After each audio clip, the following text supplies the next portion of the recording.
Let's carry on with our drafted wheel 2 part. Let's add a little bit more cosmetic detail to it. So right now everything's been designed appropriately. We have draft on everything and theoretically it should work for pulling from a mold, but I just don't think it looks very good. So I want to add a little bit more detail to make it look better. So to do this, I'm going to add a few cutouts to make it look more like a spoked wheel. Now, I want to take the second to really talk about some of the flexibility inside SolidWorks. So I'm going to start by adding a sketch on the back face, the same place we added the sketch for our ribs, and create a sketch here. Now, the reason I'm doing it here is because it's easier to see the ribs in this view. Now, of course, I could view it from any angle I want to, but in this case, it just makes it quicker and easier. I'm going to start by using the center point circle tool from the origin, and I'm going to just manually start dragging it out, and I'm going to say 0.375. I'm going to draw another circle from the origin, and this one's going to be 0.75. Then I want to draw two lines, and the lines are going to go from the outer circle to the inner circle. Now, you can see by default, SOLIDWORKS is drawing some dashed yellow lines. One of those lines is going directly through the origin. This is adding a coincident relationship between the line and the origin, basically telling you that if you extended it, it would intersect with the origin. I'm going to double left click, that ends that line, but still keeps the insert line tool active. And I'm going to add a very similar line from the bottom, going up to the right. And again, I want to go to that persistent constraint where it's adding that coincident with the origin. Now, if for some reason, when you're sketching, you don't have these persistent constraints that's adding a relation with the origin, that's not a problem. You can go ahead and select the line, control select the origin, and just make sure you use make coincident. That allows you to drag the line up and down, and it'll keep it coincident with the origin.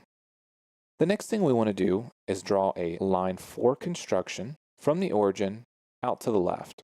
And then I'm going to use my trim entities, power trim option, and I'm just going to hold down the left mouse button and drag it through the outside areas that I don't need.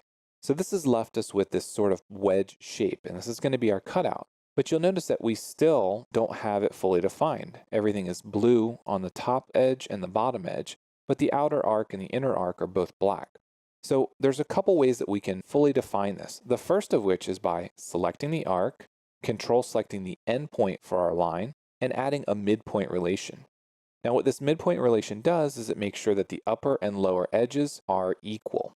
So that means we only have to add an angle dimension to one of them, and then we know that it's consistent. Next, I'm going to use my S key, go to my smart dimension, and dimension from this construction line to this upper edge, and add a dimension here for an angle. Now you'll notice by default, it's adding a vertical dimension because I already had this point selected. So you need to hit escape twice. It still keeps the dimension tool active, but it gets rid of both selections. Now we can go ahead and add a 20-degree dimension here. We can exit the sketch, and we can start to do an extrude cut from our features tab. Now, one thing I want to note is as we do an extrude cut, I want to select through all. This will make sure that the extrude cut goes all the way through my part. But remember, we do need draft here. If I select draft, it's going to automatically draft inward, or I can draft outward. Now, depending on where you place this sketch or where you want it, which direction you want to pull the hole from, you need to determine whether or not you want to draft outward or inward. Now, if we look at this from the front, if we draft outward, as we have it here, the hole is going to have to be pulled from the inside portion of the mold or the core. If we draft inward, then it's going to be pulled from the cavity. So this is very important that you understand the difference here and that we make sure that we also link it to our global variable. So currently it's set to be pulled from the cavity section of our mold. You can see that as we look at it from this view, we can see those faces. If we were to look at it from the back side, when we zoom in, we can't see any of the faces here. So this means that the mold that we're pulling from in this direction would not be able to see those faces or pull it from the mold. Let's go ahead and add a few fillets in the corners, and we'll make it a pretty small fillet. Let's say 0.05. We'll select one of the interior corners, and we're going to use the options to apply to all four interior edges. Now, if you want to make this even smaller, let's say 0.03, to make it squared off in the corners, that's still fine. This radius value won't affect anything else that we do.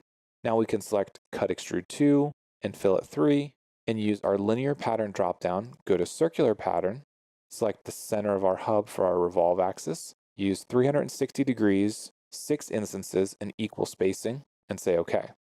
So now this looks like a very different wheel. So as we look at it, we have pretty large cutouts, and if we look at the back, you You can see the ribs that we already added are adding structure to the area where we don't need all that extra material here. So this makes a lighter part, it's more cosmetic. Overall, it's just going to look better on the part. So let's go ahead and save this, and we'll do a save as, and we'll simply add draft wheel 3. So now we have 3 different versions. The original base shape, the version that has the ribs on the back side, and then this third version where we have the cutouts.